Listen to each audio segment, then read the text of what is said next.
The Federal Reserve held interest rates steady on Wednesday but said the risk of higher inflation and unemployment had risen, further clouding the economic outlook as the U.S. Central Bank grapples the impact of Trump administration tariff policies.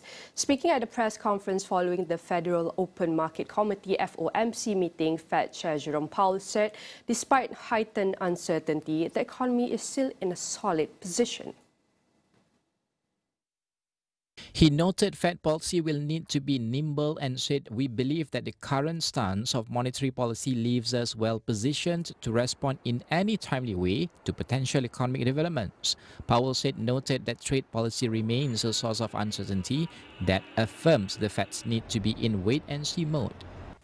My colleagues and I remain squarely focused on achieving our dual mandate goals of maximum employment and stable prices for the benefit of the American people. Despite heightened uncertainty, the economy is still in a solid position. The unemployment rate remains low, and the labor market is at or near maximum employment. Inflation has come down a great deal, but has been running somewhat above our 2% longer-run objective. In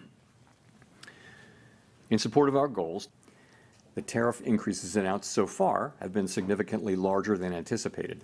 All of these policies are still evolving, however, and their effects on the economy remain highly uncertain.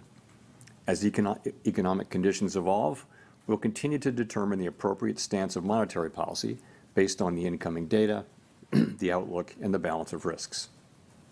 The direction of policy will depend on which of the job and inflation risks developed, or, in the more difficult outcome, whether inflation and unemployment increase together and force the Fed to choose which risk is more important to try to offset with monetary policy.